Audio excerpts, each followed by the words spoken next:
Amém, irmãos? Vocês estão felizes? Amém? Amém. Queria te convidar a abrir sua Bíblia no Evangelho de João. João, capítulo 8. Vamos terminar hoje o capítulo 8.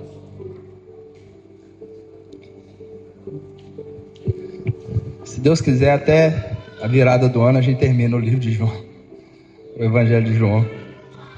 Não estamos com pressa. Até Jesus voltar, continuaremos a estudar a sua palavra. Amém? Evangelho de João, capítulo 8, verso de número 48.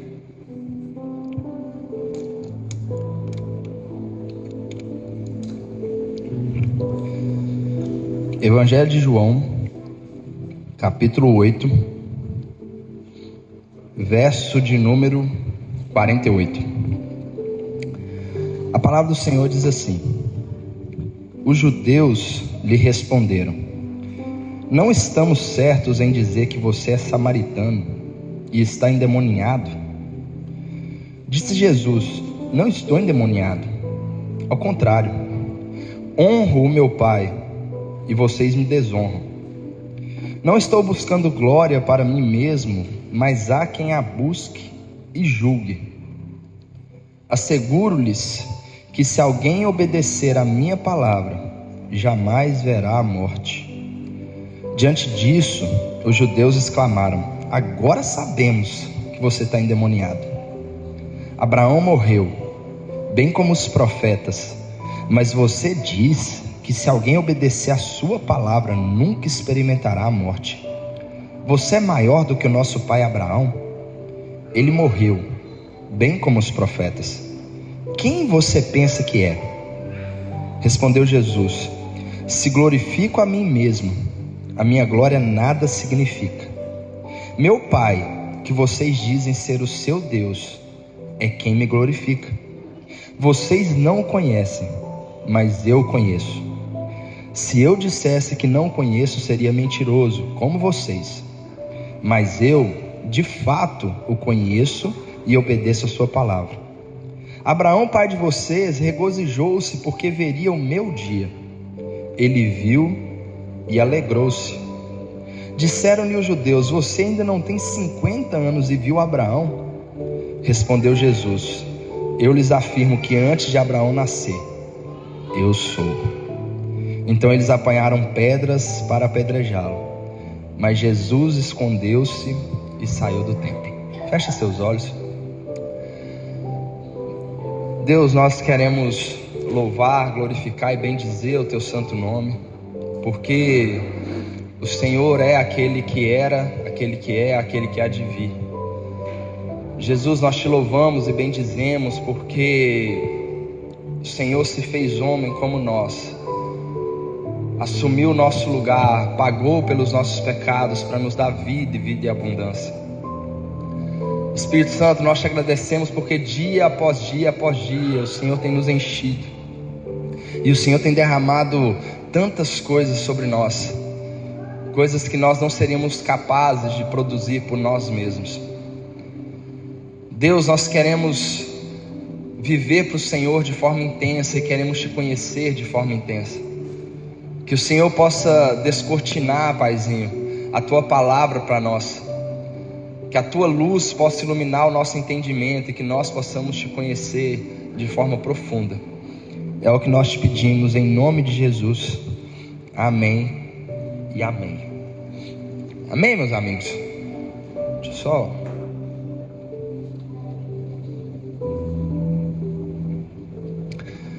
Queridos, eu não sei se os irmãos já pararam para pensar nos sentimentos que nós sentimos. Eu não sei se vocês assim já fizeram uma lista de quais são os piores. Eu acho que para mim, talvez o pior sentimento de todos que a gente sente é o medo. Medo é algo terrível. Medo é algo tenebroso. E é interessante como que o medo ele é trabalhado dentro de nós. Eu não sei se os irmãos aqui gostam muito de filmes de terror, mas filme de terror é algo bacana, porque tudo ali é programado para trazer medo na gente. A música, um dia eu tive a experiência de ver um filme de terror, mas com a música cômica, e fica muito engraçado. Por quê? Porque a música ela consegue evocar dentro de nós uma sensação de medo. Se você for lá assistir, sei lá, It, a Coisa, a Freira, e colocar uma música lá de alegria, perde esse sentimento. E o que é o medo?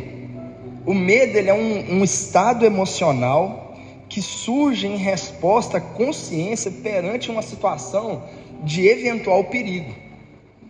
Então, o nosso corpo ele sente medo quando ele sente que de alguma forma ele está em perigo.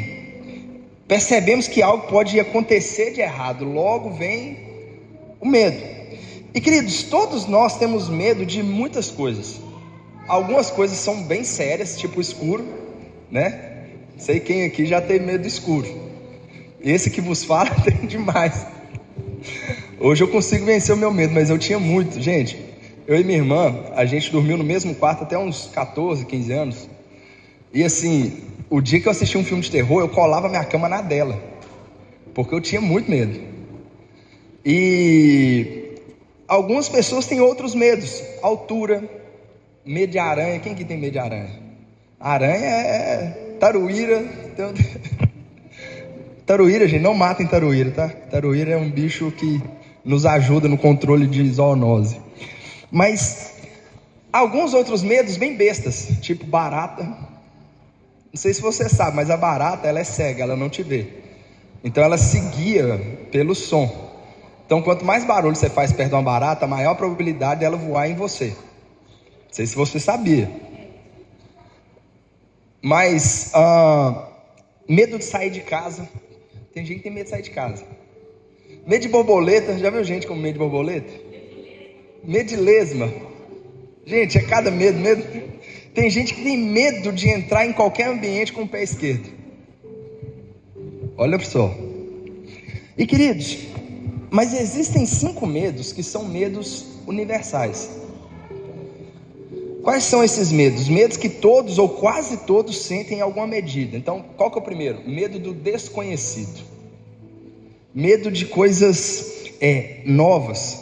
Quando você vai viajar para uma cidade desconhecida, o que você faz? Você faz busca detalhada, você olha os lugares, você olha as ruas, as vias, você olha se lá é uma cidade segura ou não, porque você quer estar sempre protegido, você quer prever cada situação e arriscar o mínimo possível e seguir o seu plano ali previsto. A gente morre às vezes de medo do desconhecido, coisas que a gente não conhece. Você vai tomar um remédio que você nunca tomou, você já fica assim, apreensivo, você fala assim, nossa, como é que vai ser o gosto, o efeito, enfim. Medo de perder. Medo de perder é um dos medos que mais apavora o ser humano. Perder os anos, perder o amor de sua vida, perder a casa, perder o carro, perder a saúde, o medo de perder determinadas coisas que para nós são muito caras. Medo de rejeição. Hoje, queridos, a gente tem pessoas tirando a vida de outros e tirando a própria vida porque foram rejeitados. Talvez um dos piores medos e quando ele é concluído, ele é péssimo da gente sentir, é a rejeição. Hoje em dia a gente tem adolescentes, por exemplo, que estão fazendo várias loucuras com medo de serem rejeitados. E existe uma disputa entre os maiores medos da humanidade. Primeiro, falar em público. Quem que tem medo de falar em público? Dizem que é o maior medo da humanidade. É o medo de falar com os outros, falar em público. Gente, a pessoa fala pelos cotovelos, mas na hora de apresentar um trabalho na escola, trava, dá um branco, começa a suar, começa a gaguejar, começa a passar mal. Eu não vou conseguir.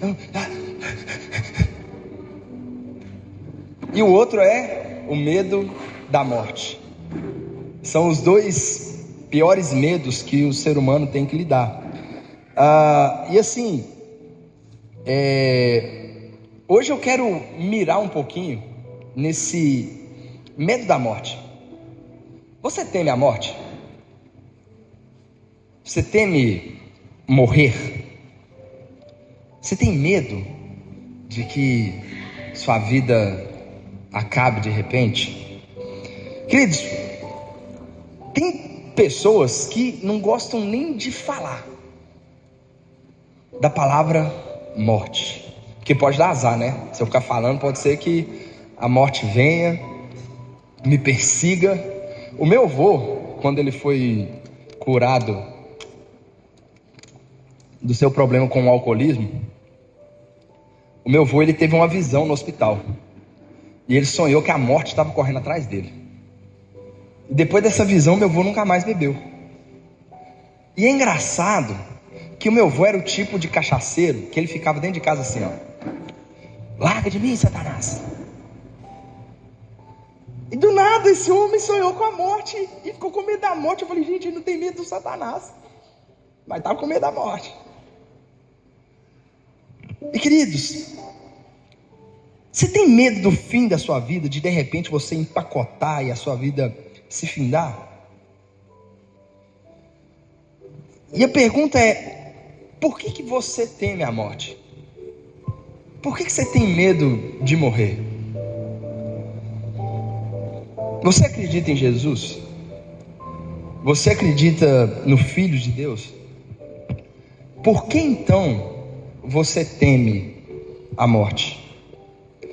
Queridos, hoje Jesus quer tirar esse medo do nosso coração.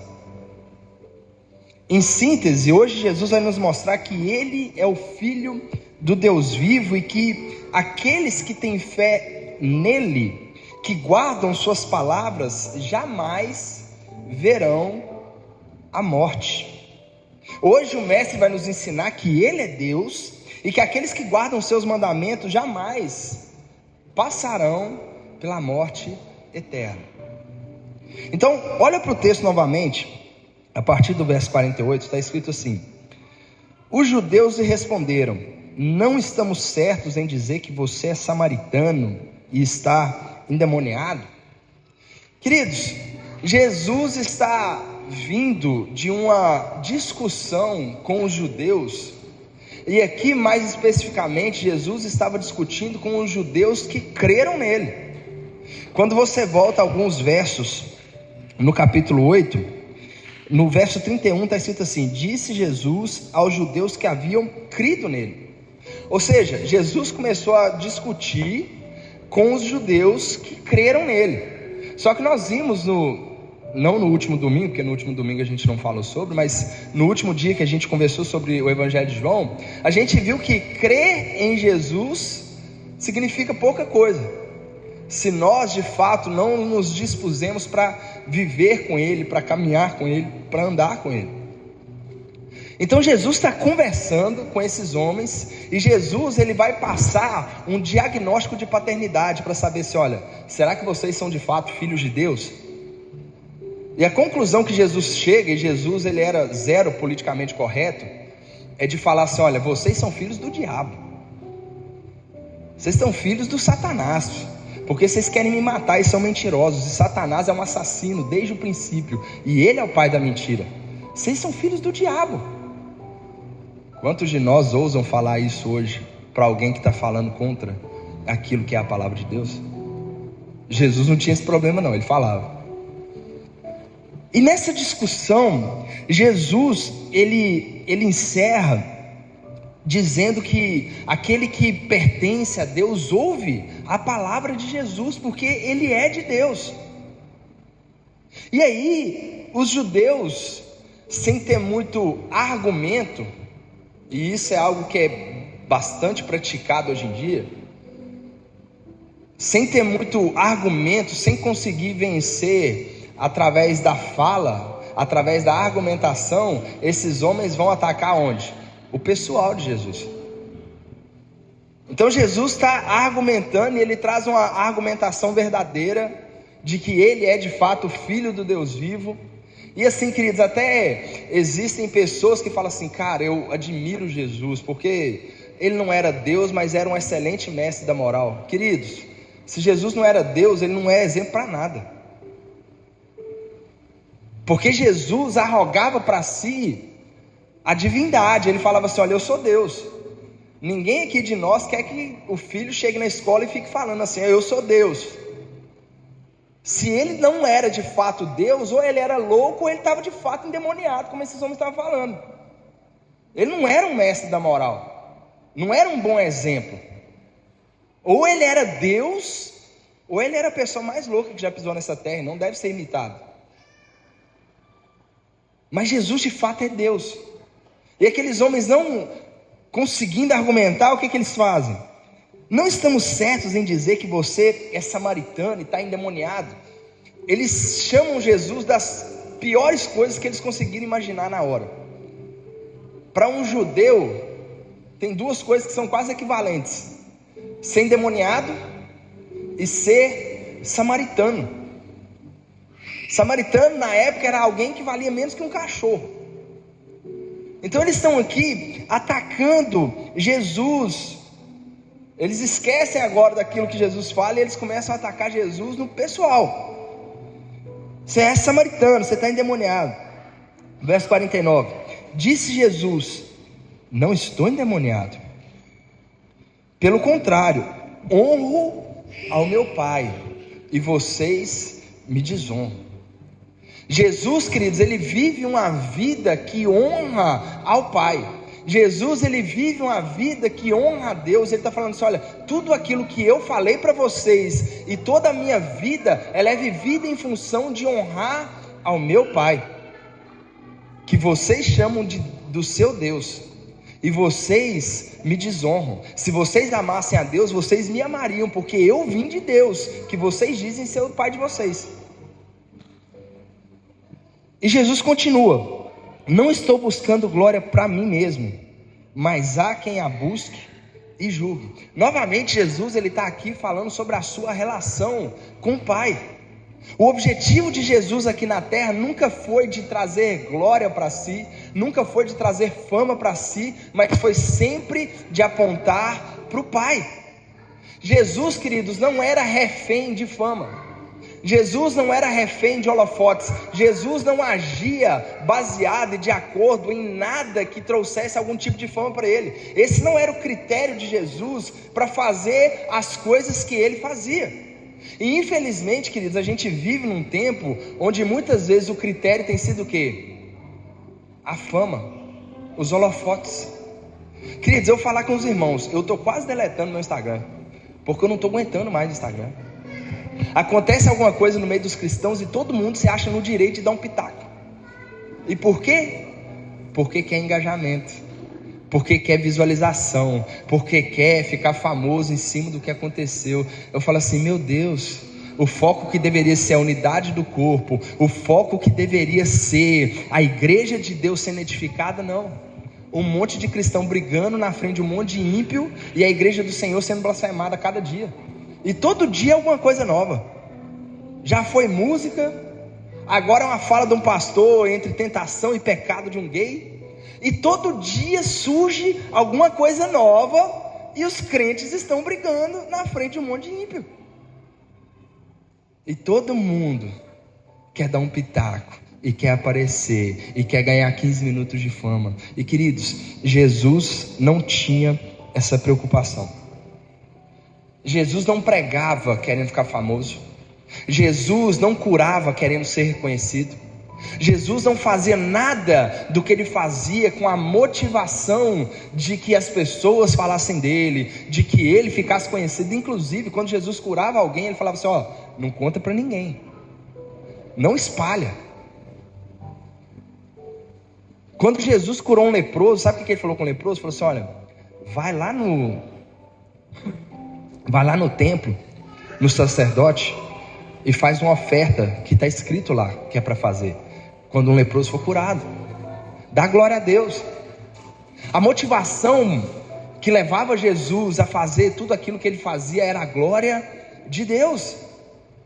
era que Deus fosse glorificado. Qual que é a nossa motivação para fazer as coisas que nós estamos fazendo?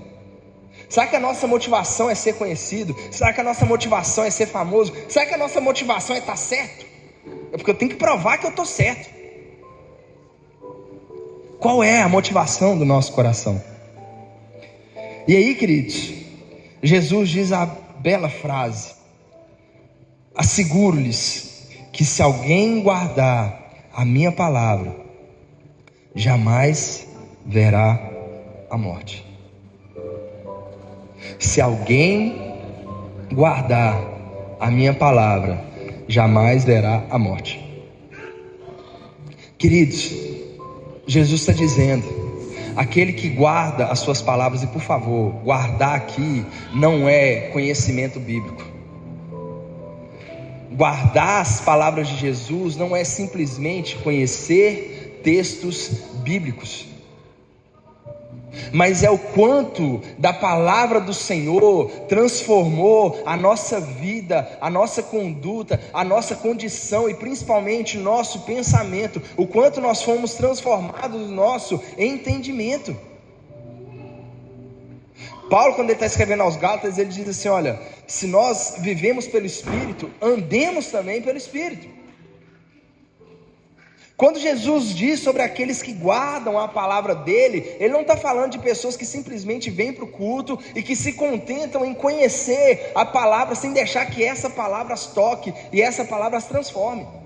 Ele está falando sobre alguém que de fato guardei a palavra no meu coração para não pecar contra ti, como Davi falou. Aqueles que assim procedem jamais verão a morte. Queridos, o ser humano sempre está tentando escapar da morte. A morte parece que é algo extremamente perigoso. Quando a gente olha para os nossos filmes, os filmes estão sempre retratando o medo da morte. E eles sempre retratam isso de alguma forma. Tem um filme que eu gosto muito, que ele é com Justin Timberlake. Ele chama O Preço do Amanhã. E qual que é a ideia por trás desse filme? Que todo mundo que existe no planeta chega até os 25 anos e não envelhece mais.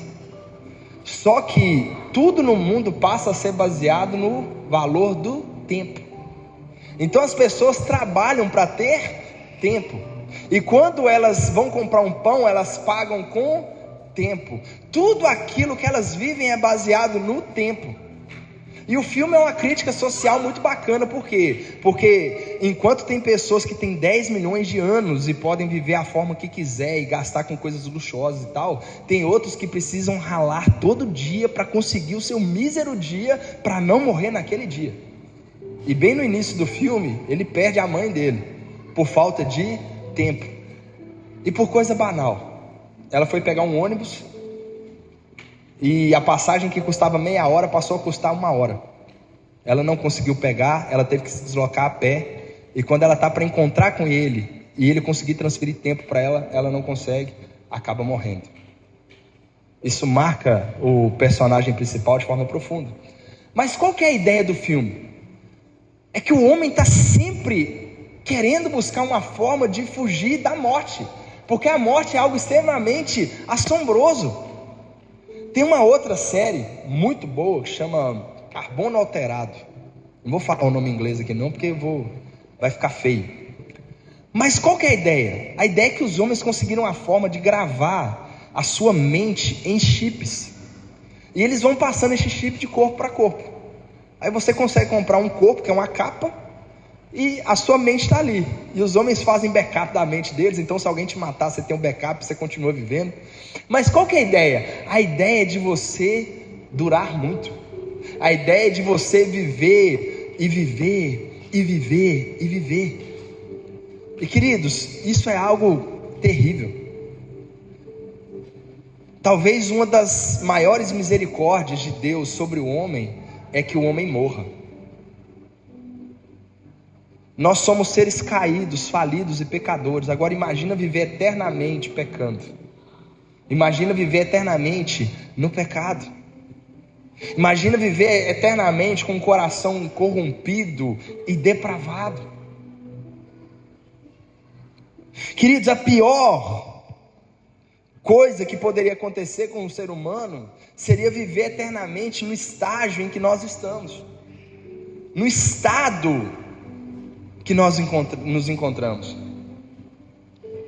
E sabe, queridos, quando Jesus diz: aqueles que guardam as minhas palavras jamais verão a morte,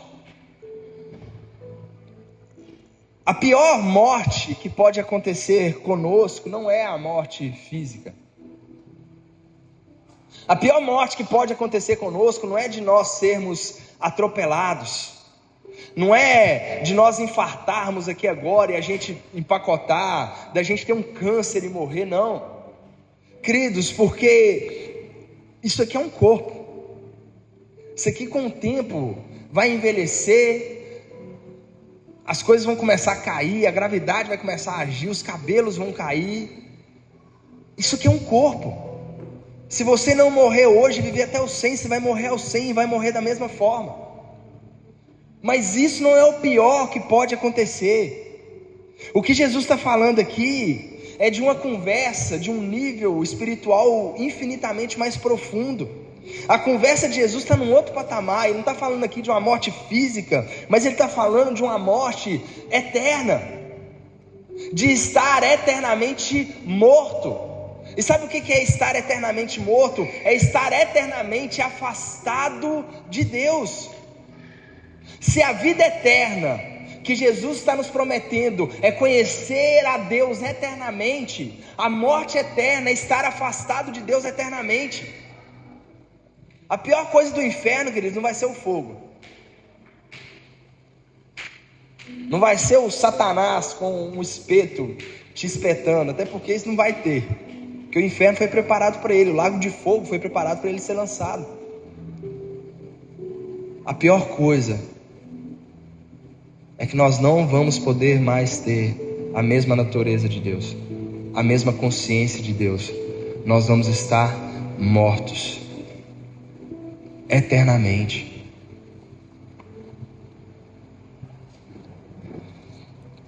E nesse sentido, queridos, fisicamente falando, todos nós nascemos para morrer. Todos nós nascemos com a data de validade. Mas espiritualmente falando, apenas alguns morrem para viver. Todos nós nascemos para morrer, mas apenas alguns morrem para viver. Aqueles que morrem para si mesmos, aqueles que morrem para suas próprias vontades, aqueles que andam e guardam as palavras de Jesus, jamais experimentarão a morte eterna. Existe um trecho do filme O Senhor dos Anéis que, assim, toda vez que eu vejo eu fico comovido, porque eu acho muito bonito. Eu acredito que no livro, eu ainda não terminei de ler, mas no livro não foi escrito dessa forma, mas eu acho que o diretor do filme retratou muito bem. Tem uma parte que está acontecendo uma guerra e a cidade está sendo assim invadida pelos orcs e todo mundo com medo de morrer, e o Pippin, um dos anões, ele vai conversar com Gandalf e ele vai falar: Gandalf, eu acho que a gente vai morrer e agora é o fim. E o Gandalf vira para ele e fala assim: fim? Não, a jornada não termina aqui. A morte é apenas outro caminho, um que todos nós devemos tomar. A cortina de chuva cinzenta deste mundo se retrai e tudo se transforma em vidro prateado. E então você vê costas brancas e além, um país verde distante sobre um nascer do sol rápido. Queridos, todos nós vamos experimentar a morte física. Mas e depois dessa morte física?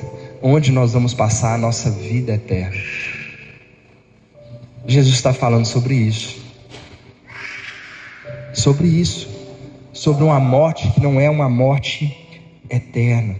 Aqueles que guardam a palavra dele, que andam nos seus caminhos, jamais verão a morte eterna.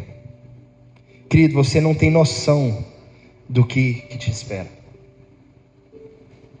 Você não tem noção do que Deus tem preparado para nós. Jesus, ele disse certa vez: olha, não se turbem o vosso coração. Creiam em Deus, creiam também em mim. Porque na casa de meu pai há muitas moradas. E se não fosse assim, eu não teria dito: eu vou preparar lugar, e quando eu estiver preparado, eu voltarei para buscar vocês e levarei vocês para estar comigo. Na época dos judeus, um homem, quando ele queria casar com a moça, ele vinha, ficava desposado dela, e então ele ia embora preparar um lugar para os dois. E quando ele preparava esse lugar e deixava esse lugar pronto, ele vinha, buscava a noiva para estar com ele eternamente. Nós já fomos desposados com o noivo, e esse noivo subiu ao céu e está preparando morada para mim e para você. Ele está preparando um lugar que você nem com toda a criatividade do mundo conseguiria imaginar o lugar que Ele está preparando para mim e para você. Para aqueles que andam nas suas palavras, que guardam os seus caminhos. Ele está preparando esse lugar. Sabe por quê, queridos, que nós não devemos temer a morte? Porque Jesus tragou essa morte. Jesus já venceu essa morte. Olha o que ele vai dizer no verso 52. Diante disso, os judeus exclamaram. Diante do que? Diante dessa fala de Jesus: asseguro-lhes que se alguém guardar minha palavra, jamais verá a morte. Os judeus exclamaram: agora sabemos que você está endemoniado. Agora a gente tem certeza, você está endemoniado. Abraão morreu, bem como os profetas, mas você diz que se alguém guardar sua palavra, nunca experimentará a morte? Você por acaso é maior do que o nosso pai Abraão? Ele morreu bem como os profetas. Quem você pensa que é?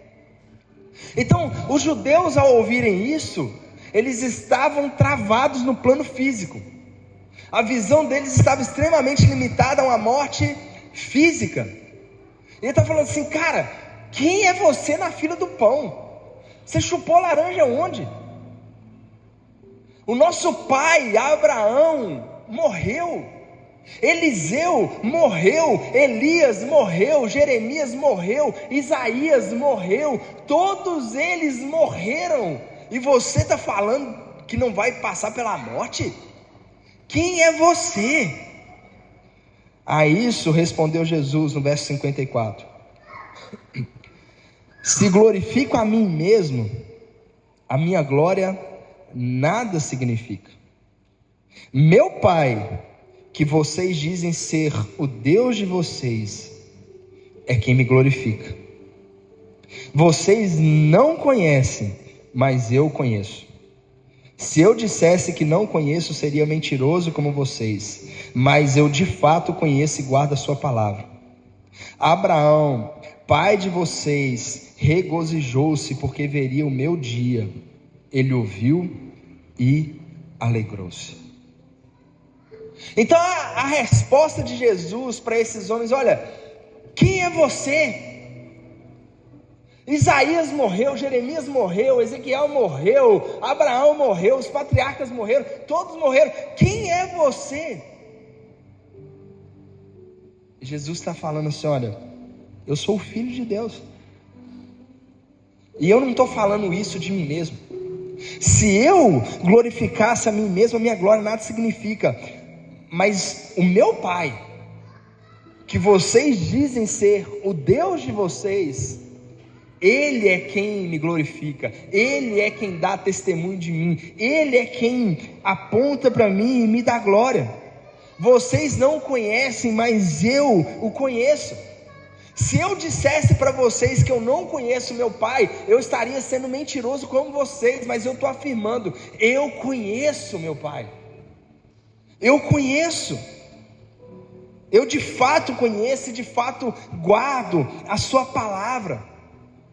Abraão, aquele que vocês dizem ser o pai de vocês, regozijou-se porque veria o meu dia. Ele viu e alegrou-se. Que dia que Abraão viu? Abraão que viveu séculos e séculos antes de Jesus. Abraão que um dia foi chamado para caminhar com Deus, para ser amigo de Deus, para ser pai de multidões, o homem da promessa. Quando foi que Abraão viu e alegrou-se no dia do Senhor? A Bíblia mostra algumas possibilidades. Uma delas, Abraão serviu a Deus e a outros dois homens, e alguns teólogos têm nisso a trindade ali exemplificada. E Abraão ele serviu a Deus ali na tenda dele, e ele alegrou-se, ele riu com aquele momento, porque Deus estava prometendo para ele o que? Um filho. Mas queridos, eu acho que a opção mais plausível do que Jesus está falando aqui, que Abraão regozijou-se porque veria o meu dia, e ele viu e alegrou-se com isso. Eu acho que nenhum dia na vida de Abraão foi tão alegre quanto o dia que Abraão teve que sacrificar o próprio filho. Você imagina, você que é pai, você que é mãe, tendo que imolar o seu filho, o filho que Deus custou a te dar, e quando Ele te deu, Ele pediu de volta, e você sobe um monte, carregando o seu filho nas costas, você arma um altar, coloca madeira, amarra o seu filho, pega um cutelo, e na hora que você vai imolar o seu filho para o Senhor, um anjo segura sua mão e fala assim: agora eu sei que você me teme, não precisa. E sabe o que Abraão viu ali? Preso entre os arbustos, um cordeiro. E ele fala assim, olha, ele vira para Isaac e fala assim: Isaac, você não vai precisar morrer, porque Deus proveu para si um cordeiro. Aquele lugar ficou conhecido como o monte onde Deus proverá. Abraão, queridos, ele viu o dia e ele se alegrou. Ele viu o dia em que Jesus nos foi dado e nos substituiu e morreu a nossa morte. Abraão viu o dia em que o Cordeiro de Deus, que Deus proveu para si. Só que esse Cordeiro não está morto. Esse Cordeiro não ficou no sepulcro, porque a morte não pôde segurar ele, o inferno não pôde segurar ele, os grilhões não puderam segurar ele, e ele ressuscitou, ele não está mais morto. Querido, se você for hoje até a Índia, sabe o que você vai encontrar lá? O túmulo de Siddhartha Gautama, o Buda, vai estar lá na Índia. Se você viajar até Michigan, nos Estados Unidos, você vai encontrar o túmulo da Ellen White, mãe do Adventismo.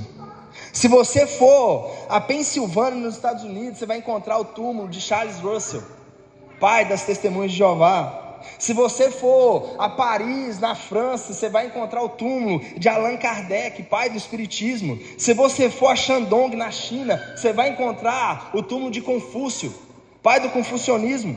Se você for a Medina, na Arábia Saudita, você vai encontrar o túmulo de Maomé, pai do islamismo. Se você for a Illinois, nos Estados Unidos, você vai encontrar o túmulo de Joseph Smith, pai dos Mormons. Mas se você for a Jerusalém, no Santo Sepulcro, e entrar lá, você não vai encontrar nada, porque ele não está mais morto, ele ressuscitou, ele vive para sempre, e ele tem a chave da morte e a chave do inferno, e agora nós já não podemos mais ter essa morte eterna, porque ele venceu a morte, exatamente para que você não tenha medo. Queridos, essa é a maior esperança do cristianismo, que Jesus morreu, ressuscitou, venceu a morte, e porque ele venceu a morte, nós também venceremos. Paulo, no capítulo 15 aos Coríntios, ele diz assim: olha, se Jesus de fato não ressuscitou, é vã a nossa pregação e é vã a fé que vocês têm. A nossa fé e a nossa pregação, ela depende do fato de que Jesus ressuscitou dentre os mortos, está à destra de Deus, e um dia nós estaremos junto com ele.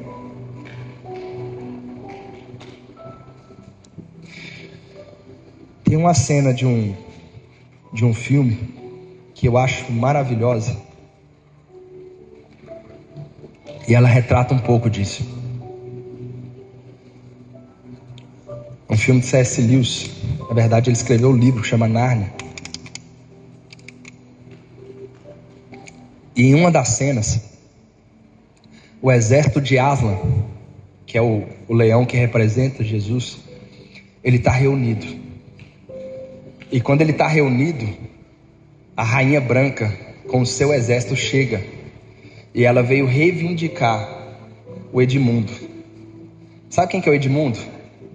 O Edmundo somos nós, filhos de Adão, pecadores, caídos, perdidos.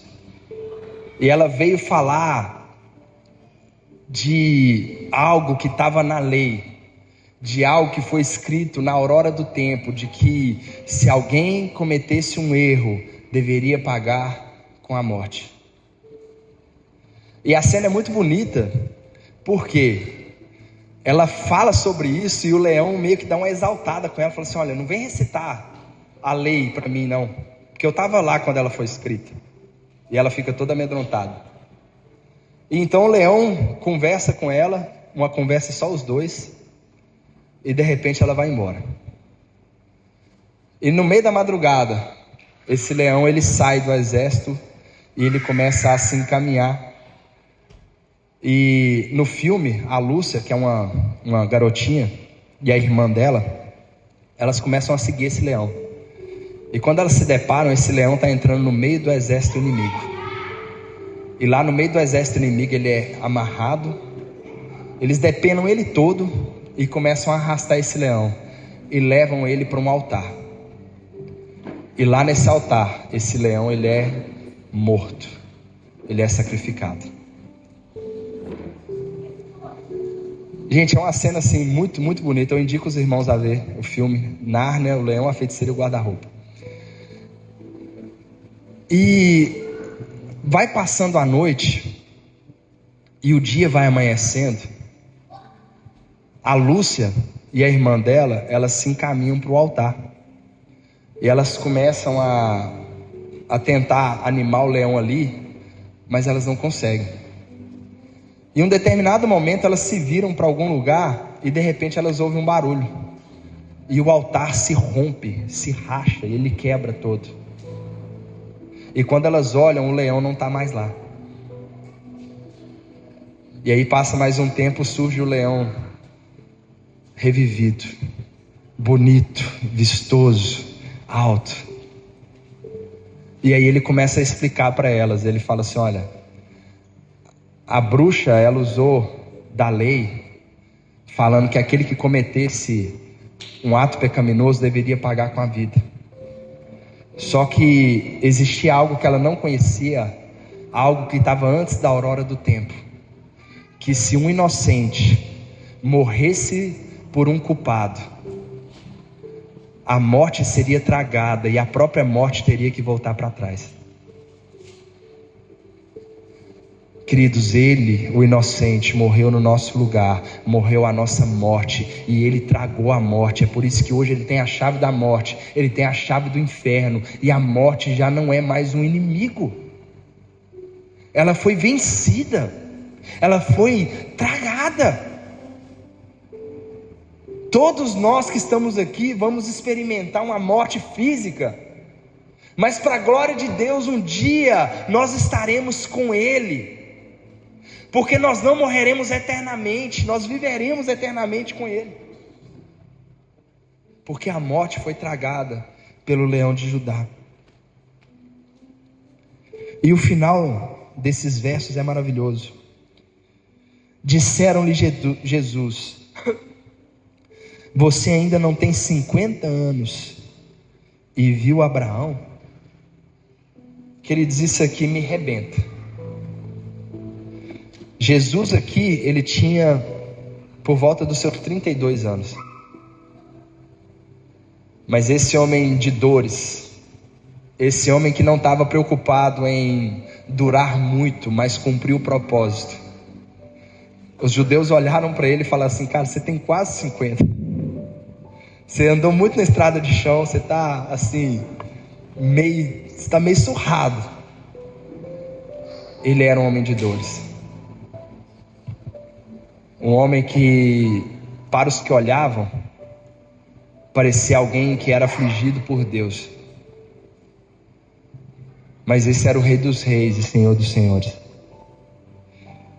Disseram-lhe os judeus: você ainda não tem 50 anos e viu Abraão? Respondeu Jesus: eu lhes afirmo que antes de Abraão nascer, eu sou.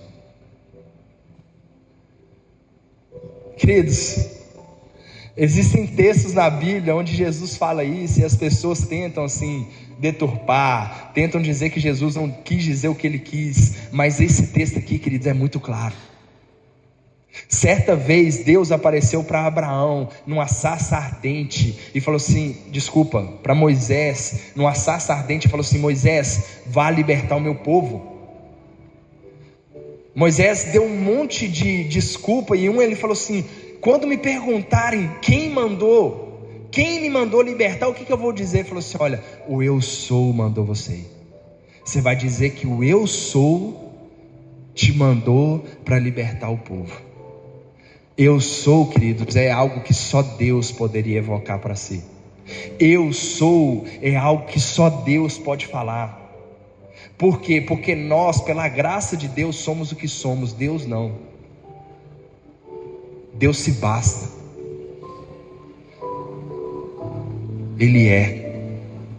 E Jesus vira num templo em Jerusalém, no meio de um monte de fariseu, no meio de vários judeus ortodoxos, e ele diz: eu lhes afirmo que antes de Abraão nascer, eu sou.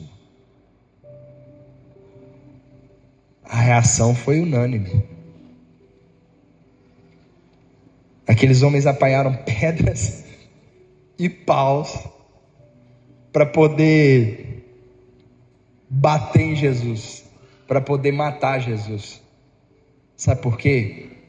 Porque Jesus fez a afirmação categórica: eu sou Deus. Eu não sou mais um profeta. Eu não sou um outro mensageiro. Eu não sou um anjo. Eu não sou um enganador. Eu não sou um mentiroso. Eu sou Deus. Antes de Abraão nascer, eu sou.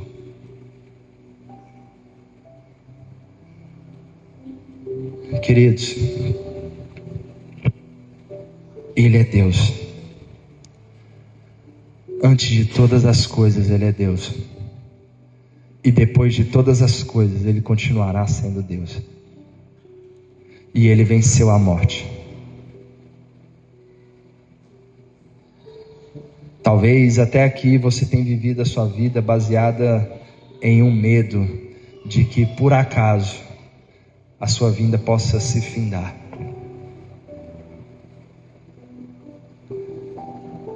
E às vezes, queridos, a gente julga com dureza aqueles que já entenderam que essa vida aqui não é nada.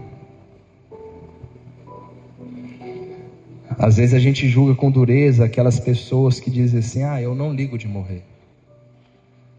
E eu não sofro tanto quando um homem e uma mulher de Deus morrem, porque eu sei que hoje eles estão num lugar infinitamente melhor. Ontem eu estava num aniversário e a gente estava conversando sobre uma prima da minha esposa que infelizmente já faleceu, e um ex-namorado que ela teve vai se casar e tal, e a gente estava assim: gente, será que ela está lá de cima olhando e tudo mais, e pensando? Eu falei assim: gente, ela está num lugar agora tão maravilhoso, tão sublime, tão exaltado, tão magnífico, que ela está se lixando por que está acontecendo aqui agora. Porque ela está na presença do Deus Todo-Poderoso, Criador do céu e da terra, que os serafins não conseguem olhar, eles tampam os olhos. Queridos, a morte física pode parecer algo extremamente terrível, mas pior do que isso é passar a eternidade afastado do Senhor. E Jesus morreu para que nós não experimentemos a morte, para nos dar uma vida eterna. Eu não sei se você tem vivido a sua vida baseada no medo, mas Jesus quer te transformar em alguém que não só espera a vinda dele, mas que apressa o dia do Senhor, que apressa o dia da sua volta, que apressa estar com ele.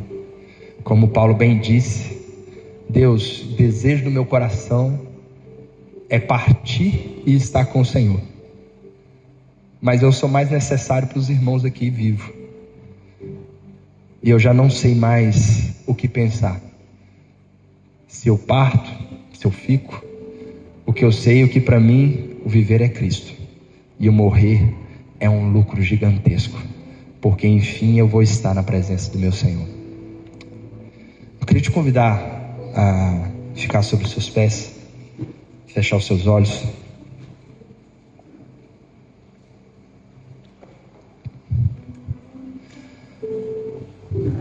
Jesus, nós queremos te bendizer, Senhor.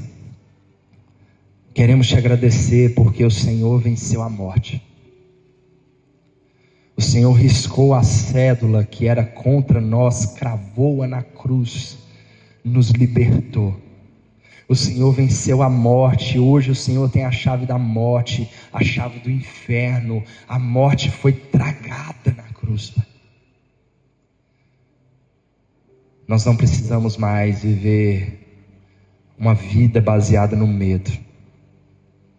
Nós não precisamos mais servir ao Senhor com a motivação errada, Pai. Não é o medo da morte, mas é o amor eterno que nós temos por Ti. Que o Senhor tenha o nosso coração nas Tuas mãos essa manhã, Pai. É o que nós te pedimos em nome de Jesus. Amém. Amém, meus amigos. Que Deus abençoe muito a sua vida. E de noite eu espero vocês aqui. Amém? E eu preciso fazer algo aqui. Queria contar com a ajuda de todos os irmãos. Nós vamos cantar parabéns pra Flá, que está fazendo 28 anos. Vem cá, Flá. Ô Eli, cala a boca, Eli. Cala a boca.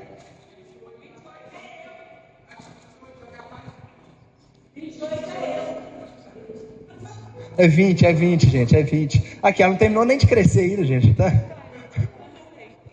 Tá chegando na altura.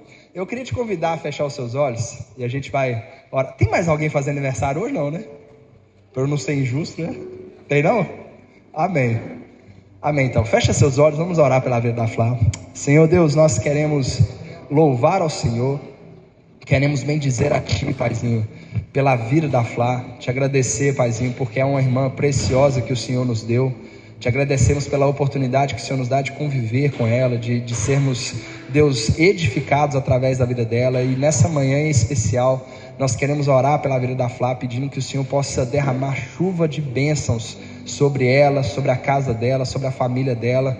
Que neste dia o Teu Espírito Santo possa continuar trabalhando no coração da Flá, e que a cada dia ela possa ser mais e mais parecida com o Senhor.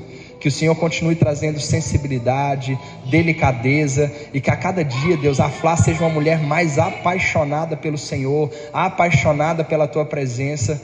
É o que nós oramos, Pai, e profetizamos sobre a vida da Flá, em nome de Jesus. Amém e amém. Parabéns pra você nessa data querida, muitas felicidades, muitos anos de vida. Parabéns pra você nessa data querida, muitas felicidades.